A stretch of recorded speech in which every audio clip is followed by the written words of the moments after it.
아침을 시작하는 슬기로운 방법. 오늘 내게 이로운 뉴스.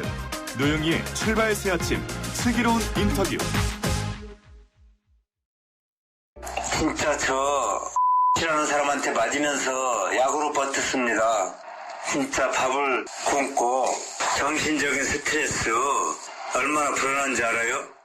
정말 X라는 사람한테 다시 안 당하도록, 경비가 억울한 일이 안 당하도록 제발 도와주세요. 강력히 처벌해주세요. 네, 어제 입주민의 폭행과 폭언으로 인해서 극단적인 선택까지 했던 아파트 경비원의 음성 유서가 전해졌습니다. 모두 3개였고요. 15분 분량이라고 하는데요. 이 음성 유서 관련 취재를 초기부터 해온, 그리고 단독으로 이 2개의 음성 유서를 넘겨받아서, 2개의 파일을 넘겨받아서 보도했던 나혜인 YTN 사회부 기자와 연결해서 자세한 이야기 한번 들어보도록 하겠습니다. 기자님 안녕하세요. 안녕하세요. 네, 먼저 돌아가신 아파트 경비원 성함이 곧 최희석 씨잖아요. 네. 이분이 음성유서를 남기신 게 어제 공개가 됐는데요. 사건이 공론화되고 시간이 상당히 흐른 뒤에 이제 와서 이게 공개된 이유가 있습니까? 먼저 지난 10일에 이제 고인이 안타깝게 돌아가신 이후에 자필 유서가 먼저 발견이 됐는데요. 네. 앞서 보도를 해드렸듯 자신의 억울함이나 가족에 대한 사랑, 자신을 도와준 입주민들에 대한 고마움 이런 것들이 적혀 있었죠. 네. 네, 음성 유서는 지난 금요일까지 이제 유가족들도 모르고 있었다고 합니다. 아마 어제 보도가 나가고 눈물 흘리신 분들 많았을 텐데, 사건 이후에 수사에 나선 경찰이 고인의 휴대전화를 분석하면서 이 음성 유서를 발견했다고 합니다. 한 5분가량씩 녹음 파일 3개가 이제 핸드폰 안에 있었고요. 이 가운데 수사하는데 보안 유지가 필요한 1개를 제외하고 지난 금요일에 2개를 유가족들에게 공개를 한 거고, 저희는 이틀이 지나서 그제 일요일 날 전해받게 됐습니다. 그러니까는 처음에는 자필 유서만 있는 줄 알았는데 핸드폰을 네. 나중에 경찰이 확인을 해보니까 그 안에 음성 유서가 3개가 들어있었다는 거네요. 예, 맞습니다. 그렇게 되면은 결과론적으로 이 음성 유서를 언제 남겼나 봤더니 지난 4일 날 남긴 것으로 지금 나와 있는데, 네. 이게 아마 그 첫 번째 극단적 선택을 시도했다는, 그 병원에 있다가 한번 극단적 선택을 시도하겠다라고 했다가 주민들이 말려서 못했던 그날에 한번 음성 유서가 남겨진 거였죠, 처음에. 예, 맞습니다. 그러니까 지금 이 최희석 씨가 주장하고 있는 내용 중에 하나가, 이렇게 맞아본 거 생전 처음이다. 난 나이가 60인데 71년생 막내 동생 같은 사람한테 이렇게 협박당하고 맞고 감금당했다, 뭐 이런 얘기를 지금 하고 있고요. 특히 억울해하는 부분이 본인이 코뼈를 일방적으로 맞아서 부러진 상황이었는데도 그 가해자가 코뼈를 때린 건 본인이 아니라 경비원의 친형이다, 이렇게 억지 주장을 한 것에 대해서 반박 증거를 유서를 남겼다, 이런 얘기가 있더라고요. 예, 근데 내용을 들어보신 분들은 아시겠지만 꼭 증거물을 남기기 위해서 이 음성 유서를 남겼다, 그런 차원도 있을 수는 있었겠지만, 네. 아마 가장 컸던 거는 그만큼 공포가 컸고 또 억울한 마음도 컸기 때문이 아니었을까, 이런 생각이 내용을 들어보면서 좀 들었는데요. 물론 음성 유서에 자신이 그동안 다녔던 상세한 피해 정황이나 상습 폭행, 협박, 괴롭힘, 갑질 이런 내용이 들어있지만, 말씀하신 대로 남긴 시기를 보면 고인이 일하던 우이동 아파트에서 처음으로 극단적 선택을 시도하기 직전이었거든요. 네. 그래서 극한의 상황에서 어떤 극도의 공포심이나 두려움 등이 목소리에서도 느껴지는 게 사실이고요. 내용을 보면 가해자 얼굴만 봐도 무섭다, 또 가해자 고문을 즐기는 것 같다, 이런 내용도 들어있고, 그런 공포심과 더불어 협박도 당하지 않습니까? 그래서 네. 수술비를 2천만 원 준비해라, 또 맞고소를 하겠다, 이런 협박에 대한 억울함, 결백 이런 것들을 이제 고인이 흐느끼면서 15분 동안 얘기를 했다는 거거든요. 네. 그래서 감당하기 어려운 그런 폭력적인 상황에 처해 있는 상황에서 자신이 아무 힘도 없고 아무것도 할 수가 없는 이런 무력감 같은 게 컸던 것으로 보이고요. 어떻게 보면 마지막 그런 절규하는 느낌으로 남기게 되지 않았을까, 이런 생각도 듭니다. 그러니까 맞은 것도 억울한데 이 가해자가 CCTV가 없는 것을 골라서 그 사람에게 어떤 폭행을 저질렀기 때문에 증거가 없으니까 나는 저 사람한테 맞았는데 내가 맞았다고 말을 해도 가해자가 나 아니야 증거 내놔 이러면 할 수 있는 말이 없어서 그게 또 네. 더 억울하고 속상하고 분통 터졌다 이런 얘기인 것 같고 또 하나는 이분이 따님이 둘이었는데 이혼하고 네. 혼자 키우는 따님 둘 중에 이제 한 분이 남았단 말이에요. 결혼 안 한 따님이. 그래서 네. 그 따님을 결혼시키기 위해서 끝까지 경비직에서 나가면 안 되는데 이 가해자가 나가라고 하면서 자꾸 협박을 하니까 이 공포를 못 이겼다 뭐 이런 얘기가 있더라고요. 예, 실제로 그 가해자가 계속 폭행을 하면서 계속 네. 사직을 강요하고 이런 상황에서 고인이 되레 자신이 사과를 합니다. 미안합니다. 아. 제가 딸과 같이 사는데 이제 딸과 같이 먹고 살아야 하기 때문에 그만둘 수가 없다. 이렇게 오히려 말도 안 되는 갑질을 한 이런 가해자에게 본인이 읍소를 하게 되는 이런 상황을 이런 내용이 또 드러나게 됐습니다. 아유, 이 음성 유서를 유족들로부터 넘겨받으신 거잖아요. 나 기자님 예. 같은 경우는. 네. 유족들은 뭐라 그러시던가요? 유족들도 이거를 경찰 조사 과정에서 이제 어. 듣게 된 겁니다. 네. 이제 고인의 친형 같은 경우는 경찰 조사를 받는 과정에서 사실 저희가 취재를 하면서 친형이 굉장히 좀 담담하게 어떻게 보면 가누기 힘든 슬픈 상황인데도 담담하게 굉장히 모든 것들을 이렇게 장례나 이런 것들도 치러왔었던 모습을 보여줬었는데 네. 이 음성 유서를 듣고는 이 친형분 정말 많이 부셨다고 하더라고요. 그래서 저희도 지켜보는 과정에서 굉장히 마음이 아팠습니다. 사실 뭐 제3자인 제가 보기에도 너무 마음이 아픈 상황인데 그 가족들은 슬픔을 아무리 참는다 하더라도 얼마나 가슴이 찢어지겠습니까? 네, 아, 근데 이 최희석 씨의 음성 유서를 들어보게 되면 흐느끼면서 사직서를 안 냈다는 이유로 산으로 끌고 가서 100대 맞아라. 뭐 길에서 보면 죽여버리겠다. 이렇게 살해 압박해놓고 2천만 원 내놔라. 이러면서 그 입주민을 가해했던 바로 입주민이 그 경비원을 가해해놓고 오히려 지금 그 망인이 이제 없다는 이유로 또 맞는 장면이 증거로 확보되지 않았다는 이유로 그 입주민은 이거 쌍방폭행이다. 내지는 경비원이 자해해놓고 나를 오히려 덮어 씌우는 거다. 이렇게 지금 주장을 한다면서요. 예, 우선 가해자가 그제 일요일 날 경찰에서 첫 조사를 받았는데요. 네. 우선 뭐 애초에 알려졌던 것처럼 쌍방폭행이라는 주장을 경찰에서는 적극적으로 한 것 같지는 않습니다. 네네. 그리고 처음부터 쌍방폭행을 주장하면서도 고인이 이제 자신에게 폭행을 그러니까 때렸다는 진술은 네. 한 번도 한 적이 없는 것으로 지금까지 파악이 됐는데요. 단지 이제 고인이 이제 자신을 밀어서 자기가 다쳤다. 그래서 쌍방폭행이다 이렇게 주장을 했던 건데, 네.